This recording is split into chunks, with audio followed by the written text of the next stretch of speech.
Hello everyone, स्वागत है आप सभी का फिर से एक नए वीडियो के साथ। और आज के इस वीडियो में हम लोग करने वाले हैं साइंस के लघुत्तरीय प्रश्नोत्तर। ठीक है ना।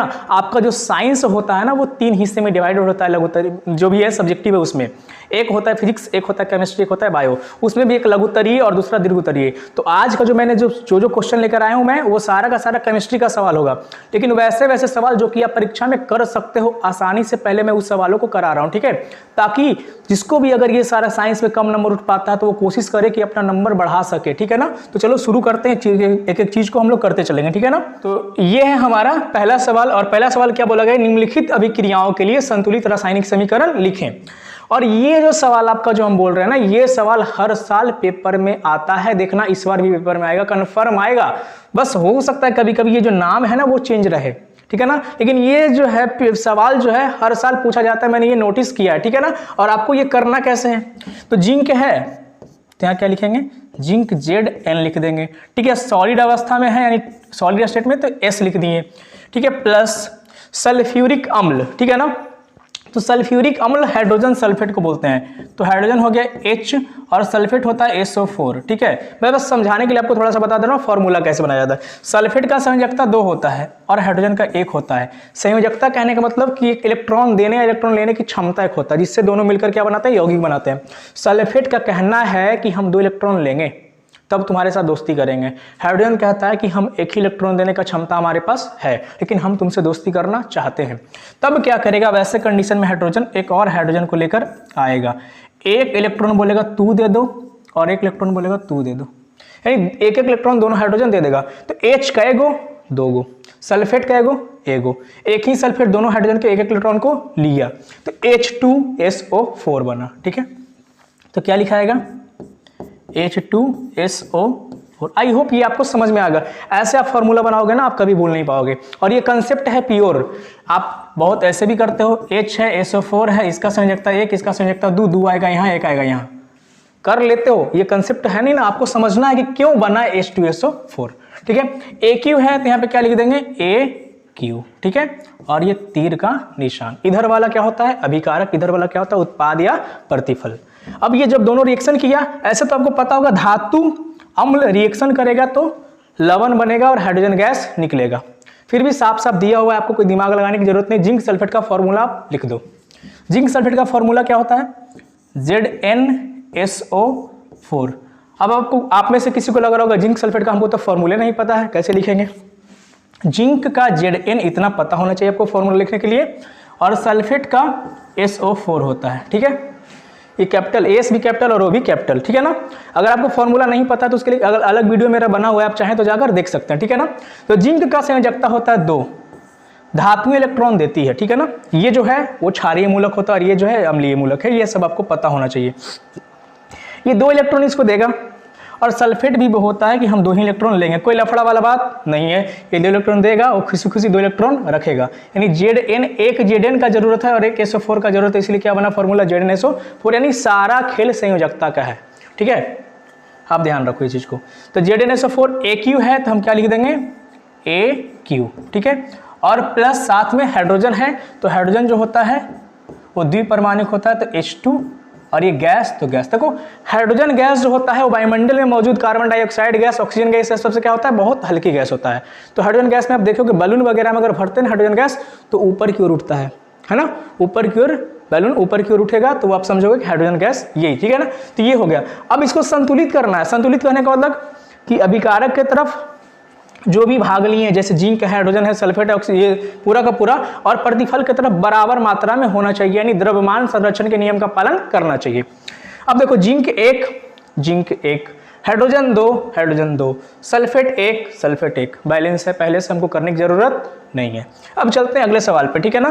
नेक्स्ट सवाल हमारा क्या है, बेरियम क्लोराइड। बेरियम का संकेत होता है Ba, क्लोराइड का संकेत होता है Cl, यानी क्लोरीन से क्लोराइड। बेरियम का संयोजकता 2, क्लोरीन का संयोजकता 1। अब खुद सोचो, बेरियम कहता है हम 2 इलेक्ट्रॉन देंगे और क्लोरीन कहता है हम 1 ही इलेक्ट्रॉन रखेंगे। यहाँ पे कौन 2 आएगा, क्लोरीन को 2 आना पड़ेगा ना, तभी ये बेरियम के दोनों इलेक्ट्रॉन को रख पाएगा। एगो ई रखेगा, एगो और क्लोरीन रखेगा, तो BaCl2 बनेगा। या फिर आपको नहीं है तो आप ऐसे बनाओगे, इसका 2, इसका 1, इसको यहाँ, इसको यहाँ, BaCl2। ठीक है, तो क्या हो जाएगा BaCl2 एक्वस है यानी जलीय विलयन तो AQ लिख देंगे, प्लस सल्फ्यूरिक अम्ल, ये थोड़ा सा इधर है, ठीक है, इसे आप ध्यान रखोगे। टाइपिंग में सब खुद करता हूँ इसलिए थोड़ा सा ये सब चीज़ें आपको इग्नोर करके चलना है, जो चीज़ें हैं मैं आपको बता दूंगा, अगर गलती रहेगा तो, ठीक है। सल्फ्यूरिक अम्ल, सल्फ्यूरिक अम्ल का क्या हो जाएगा, अभी ऊपर हम लोग लिखे हैं H2SO4, ठीक है, ये भी क्या है जलीय विलयन में है AQ। अगर आप इसे ध्यान दो ना तो ये भी एक यौगिक है, ये भी एक यौगिक है। यहाँ पे क्या होगा ना, बेरियम जाएगा यहाँ, हाइड्रोजन आएगा यहाँ, यानी एक बार विस्थापन और दो बार विस्थापन, इस प्रकार की अभिक्रिया को बोलते हैं द्विविस्थापन अभिक्रिया। आप चैप्टर 1 में पढ़ चुके हैं, ठीक है ना। तो द्विविस्थापन अभिक्रिया फिर भी अभी नहीं मालूम है, ध्यान क्या रखना है, अदला बदली, जैसे दो दोस्त है, ये दो दोस्त है, दोस्त का अदला बदली कर लिया, लेकिन धनायन की जगह जाएगा धनायन और ऋणायन की जगह आएगा ऋणायन, ठीक है, ये ध्यान रखना, ठीक है। तो इस प्रकार से हम लोग चेंज करेंगे। तो इतना दिमाग ही आपको नहीं लगाना है, साफ साफ लिखा हुआ है बेरियम सल्फेट बनाना है। तो बेरियम सल्फेट का फॉर्मूला, बेरियम का होता है Ba और सल्फेट का होता है SO4, लिख देना है BaSO4। बेरियम का भी संयोजकता 2 और सल्फेट का भी संयोजकता 2, इसलिए 2 और 2 खत्म, ठीक है। 2 इलेक्ट्रॉन दिया, ये खुशी खुशी 2 इलेक्ट्रॉन रखा, कोई टेंशन वाली बात नहीं है। लेकिन S लिखा हुआ है, S का मतलब हो गया ठोस अवस्था, यानी अगर अभिक्रिया के बाद कोई ठोस अघुलनशील पदार्थ बनता है उसे हम अवक्षेप कहते हैं, और ऐसी अभिक्रिया को अवक्षेपण अभिक्रिया भी कहा जाता है। आप ध्यान रखना, हो सकता है पेपर में आपका ये भी आ जाए। तो इसको हम लोग तीर नीचे की तरफ से दिखाते हैं भी, ठीक है, या S लिख दिए। और साथ में क्या बनेगा, ये जो चीज है ना ये इधर वाला है, जगह कम रहने के कारण ऐसा लिखा गया है। हाइड्रोक्लोरिक अम्ल, हाइड्रोक्लोरिक अम्ल हाइड्रोजन क्लोराइड को बोलते हैं। तो हाइड्रोजन का भी एक और क्लोराइड का भी एक, तो HCl, और ये क्या होगा एक्वस, यानी ये जल में घुला हुआ रहेगा। लेकिन इसमें आपको एक चीज क्या ध्यान में रखना है कि इसमें आपको बैलेंस करना है, ठीक है ना। देखो बेरियम एक है, बेरियम एक है, इसको भी कोई दिक्कत नहीं है। Cl 2 है, Cl 1 है, हाइड्रोजन 2 है, हाइड्रोजन 1 है, यही दोनों का तो कमी है, बाकी सब तो ठीक है। तो क्या करते हैं, यहां पे हम 2 से गुना कर देते हैं, हो गया बराबर, बराबर हो गया। तो इस प्रकार आप इतना कर लोगे ना, आपको ये कहीं भी नंबर नहीं कटेगा, आप ध्यान रखना, ठीक है। आपको ये नंबर कहीं भी कटने वाला नहीं है, ठीक है, आप ये बात ध्यान रखोगे। अब नेक्स्ट सवाल हमारा क्या है, नेक्स्ट सवाल है संक्षारण क्या होता है, उदाहरण समझाएं, यानी आपको संक्षारण के बारे में बताना है, ठीक है। ये भी चैप्टर 1 का सवाल है, ठीक है। आपको इसमें करना क्या है, संक्षारण एक्चुअली होता क्या है। देखो अगर कोई खाने वाला पदार्थ है, ठीक है, तो खाने वाला पदार्थ के साथ अगर ऑक्सीकरण हो जाएगा, क्या हो जाएगा, ऑक्सीकरण, तब इसे हम लोग बोलते हैं विकृत गंधिता। क्या बोलते हैं, विकृत गंधिता बोलते हैं, ठीक है। अगर कुछ लिखने में एरर हो तो इसे आप देख लीजिएगा बुक में। लेकिन वही अगर धातु के साथ हो जाए ऑक्सीकरण तो इसे हम बोलते हैं संक्षारण। क्या कहते हैं, संक्षारण। इसका आंसर भी मिलने वाला है, आप टेंशन नहीं लो, क्या लिखना है एग्जाम में उसको भी मैं बताने वाला हूं, ठीक है। चीजों को आप समझो पहले। तो धातु के साथ होगा तो संक्षारण, जनरली आप ना लोहे के साथ ज्यादा होता है संक्षारण, और इसे जो नॉर्मल भाषा में लोहे के साथ अगर संक्षारण होता है उसे बोलते हैं लोहे में जंग लगना, क्या बोलते हैं। और खाने वाला अगर पैकेट वाला कुछ सामान खरीदो, जैसे चिप्स हो गया, वह कहीं से अगर लीकेज रहेगा ना, पैकेट फटा हुआ रहेगा, तो अंदर से क्या होता है उसका जो टेस्ट है वो अलग हो जाएगा। आप बिस्किट वगैरह भी अगर खोल कर फाड़ कर छोड़ दो, बाद में खाओ तो उसका टेस्ट भी क्या हो जाता है, चेंज हो जाता है। आप बोलते हो नॉर्मल आमतौर की भाषा में क्या बोलते हो कि मसुआ गया है, ठीक है ना। तो ध्यान रखना इस बात को कि धातु में अगर होगा तो उसे संक्षारण बोलते हैं, और खाने में होगा तो क्या बोलते हैं उसको विकृत गंधिता। लेकिन दोनों का दोनों क्या है, ऑक्सीकरण ही है। आप इसे कहाँ पढ़ते हो, चैप्टर 1 में दैनिक जीवन में ऑक्सीकरण अभिक्रिया का जो प्रभाव है उसके अंतर्गत आप पढ़ते हो चीजों को, ठीक है। अब करना क्या है आपको, इसका आंसर क्या लिखना है। आंसर में है कि वह प्रक्रिया जिसमें धातुएं, ये लिखने में थोड़ा सा एरर हुआ है, वायुमंडलीय, आप नट वर्गी ना दे देना, ये वायुमंडलीय, वायु लिखा हुआ है, वायुमंडलीय गैसों जैसे कार्बन डाइऑक्साइड, CO2 नीचे लिखाएगा, O2 नीचे लिखाएगा, H2 और 2 नीचे लिखाएगा, ठीक है। फॉर्मूला आप जानते हो, ठीक है ना। तो कार्बन डाइऑक्साइड, ऑक्सीजन, H2 यानी जल है, जलवाष्प भी तो हो सकता है जिसे हम लोग बोलते हैं आर्द्रता। या तो ये डिफिनीशन लिखना या तो ये डिफिनीशन, दोनों में डिफिनीशन पढ़ के आपको बताता हूँ। तो H2O आदि की उपस्थिति में धातु की सतह पर यौगिक बना लेता है, और इसे हम क्या कहते हैं, संक्षारण, ठीक है। तो मैंने जो अभी बताया कि क्या होगा, वायुमंडल में बहुत सारे गैस मौजूद है, वो सब गैस जैसे कि मान के चलो कि ये छड़ है, ठीक है, तो ये आर्द्रता यानी नमी के कारण, ऑक्सीजन ये सब के कारण ये क्या होता है, एक पतला सा परत टाइप का बन जाएगा। और खास करके लोहे में आप देखे होंगे भूरे रंग का परत बन जाता है, जिसे हम लोग बोलते हैं जंग लग गया है। क्या लग गया है? जंग लग गया, ठीक है ना। और यहीं से एग्जाम्पल हम अपने साथ भी करते हैं कि दिमाग में जंग लग गया है का, वही तरीके से, ठीक है ना। तो उपस्थिति में धातु सतह पर यौगिक बना लेता है, ये जो परत बना लिया, और वो धातु का ऑक्साइड का परत रहता है और इसमें कुछ मात्रा में जल रहता है, जल, ठीक है ना। तो या तो ये लिखेंगे, या तो डिफिनीशन क्या है कि जब कोई धातु अपने आसपास अम्ल, ये जो परिभाषा है ना, ये डिफिनीशन ये आपको एनसीईआरटी में मिलेगा।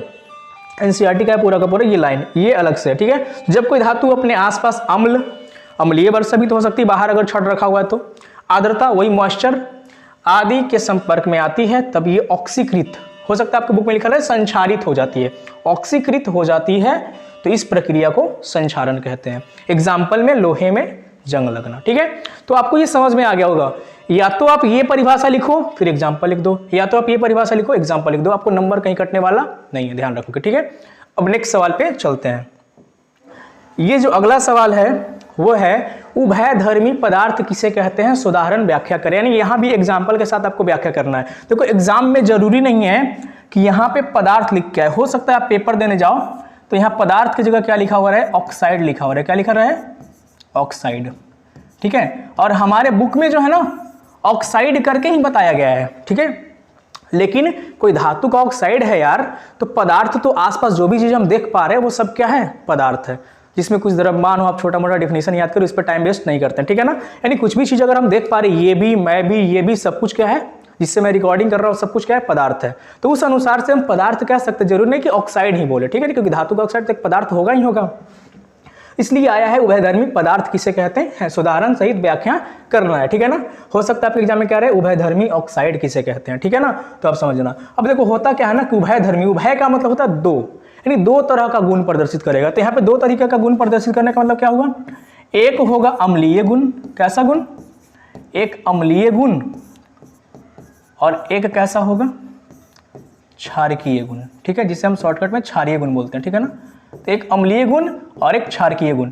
अगर कोई पदार्थ अम्लीय और क्षारकीय दोनों गुण प्रदर्शित करता है, यानी दोनों तरह का व्यवहार दिखाता है, उसे हम कहते हैं उभयधर्मी पदार्थ, ठीक है। और उसका एग्जाम्पल में कुछ धातु का ऑक्साइड, सामान्यतः धातु के ऑक्साइड ऐसा होते हैं, और मेनली आपके सिलेबस में है जिंक और एल्युमिनियम का ऑक्साइड, ठीक है। अब आपको लिखना पेपर में कैसे है उसको समझा जाए, ठीक है। तो पेपर में कैसे लिखना है, वैसा पदार्थ जो अम्लीय तथा क्षारीय दोनों गुण प्रदर्शित करते हैं उसे उभयधर्मी पदार्थ कहते हैं।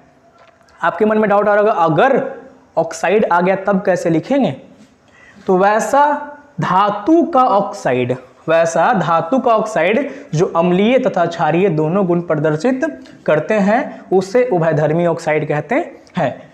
सामान्यतः ये धातु के कुछ ऑक्साइड होते हैं। तो जब धातु का ऑक्साइड ऊपर जब लिख दोगे तो फिर क्या करोगे, ये वाला लाइन नहीं भी लिख सकते हो आप, ठीक है। यहाँ पदार्थ आया था इसलिए मैंने एक अलग से लिख लिया कि सामान्यतः ये क्या होते हैं, धातु के ही ऑक्साइड होते हैं। अब धातु के ऑक्साइड में जैसे आपको याद क्या रखना है, एक जो है आपका जिंक का ऑक्साइड और एक जो है वो क्या है, एल्युमिनियम का ऑक्साइड। तो ZnO हो गया और एक हो गया Al2O3, ठीक है। तो फॉर्मूला आप ऐसे लिखना, ठीक है। टाइप करने में थोड़ा सा ये दिक्कत हो पाता है इसलिए मैंने ऐसे लिखा Al2O3। आप एग्जाम में कैसे लिखोगे, Al2O3, ठीक है। अगर आप इतना एग्जाम में लिख देते हो आपको कोई भी एक भी नंबर नहीं कटने वाला, ठीक है, आप ध्यान रखना। चलते हैं नेक्स्ट सवाल की ओर। ये समझ में आ गया होगा, दो तरह का गुण दिखाने वाला, अम्ल वाला भी गुण और क्षार वाला। अम्ल और क्षार आपको पता होगा, जो स्वाद में खट्टा होता है वो क्या होता है, अम्ल होता है। लेकिन सबको हम चक्कर नहीं देख सकते, तो अम्ल का और भी सारा गुण होता है। धातु के साथ अभिक्रिया करेगा तो हाइड्रोजन गैस देगा, बहुत सारा है। लिटमस वाला है, जो भी सूचक वगैरह के अनुसार से हम पता लगा लेते हैं कौन अम्ल है कौन क्षारक है। तो वो अलग अलग बातें हैं, आपको लिखना क्या है, साफ साफ लिखना। ज़्यादा कुछ लिखने से चेक करने वाला वो भी कन्फ्यूजन में आपका नंबर काटेगा। फिर आगे चलते हैं नेक्स्ट सवाल की ओर। अगला सवाल है, जिंक को आयरन सल्फेट विलयन में डालने से क्या होता है, अभिक्रिया का रासायनिक समीकरण लिखें। यानी जिंक जो होता है उसको अगर आयरन के सल्फेट, यानी आयरन सल्फेट जो बनता है उसके विलयन में, जिंक जो है, तो जिंक का फॉर्मूला देखो क्या होता है, Zn होता है। अभी हम लोग लिखे थे संकेत Zn, और इसे अगर विलयन एक लिए हैं और इसमें क्या लिखा हुआ है, आयरन सल्फेट यानी FeSO4। इसमें अगर हम इसको डालेंगे तो क्या होगा, अगर आपको अभिक्रियाशीलता श्रेणी याद है तो ठीक है, अगर आपको अभिक्रियाशीलता श्रेणी याद होगा तो आपको पता है जिंक ऊपर आता है और आयरन नीचे आता है। तो जो ऊपर आता है वो ज़्यादा अभिक्रियाशील है और नीचे वाले को हटा देता है। ठीक है, तो ऊपर वाले नीचे वाले को हटाता है। अगर याद ना रहे तो ऊपर वाले कौन है, हमारे भगवान है, और नीचे वाले कौन है, हम लोग हैं। ऊपर वाले नीचे वाले को हटाता है, ऐसे याद रख लेना। ठीक है, तो जिंक जो है वो अगर आयरन सल्फेट में से क्या करेगा, आयरन को हटाएगा। ठीक है, क्योंकि जिंक जो है मान के चलो ये ज़्यादा बॉडी बिल्डर है और आयरन बेचारा कमजोर है मेरी तरह। ठीक है, तो अगर जिंक जो है आयरन को क्या करेगा, हटाएगा यहाँ से, तो ZnSO4 बन जाएगा। क्या बन जाएगा, जिंक सल्फेट बन जाएगा और आयरन बेचारा साइड हो जाएगा। यानी रिएक्शन क्या हो जाएगा, एक प्रकार से अगर हम समझे चीज़ों को तो Zn होगा और FeSO4।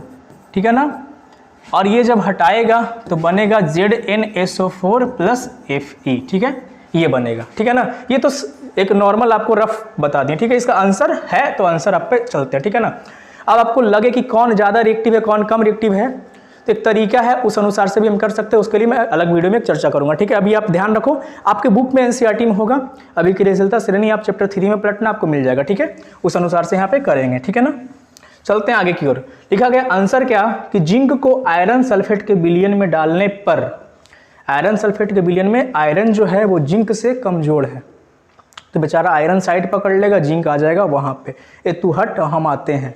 ठीक है ना, तो जिंक को आयरन सल्फेट के विलयन में डालते हैं तो जिंक आयरन सल्फेट से आयरन को विस्थापित कर देता है, यानी हटा देता है, टाटा बाय बाय उसको कर दिया, और जिंक खुद सल्फेट के साथ बॉन्ड बना लेता है। ठीक है ना, तो जिंक सल्फेट बना लेता है क्योंकि जिंक आयरन से क्या है, अधिक क्रियाशील होता है। बेचारा ये ज्यादा क्रियाशील है, जिंक आयरन को साइड कर दिया। सोच रहा होगा मन मन में आयरन कि तेरे से भी कोई ताकतवर आएगा और हटाएगा। जिंक से ताकतवर कौन है, सोडियम है ना। आप अभिक्रियाशीलता से नहीं, अगर आपको पता होगा तो आपको ये चीज़ पता होगी। ठीक है ना, तो उससे हम लोग कर लेंगे। देखो इसमें ये एरो नहीं आया है।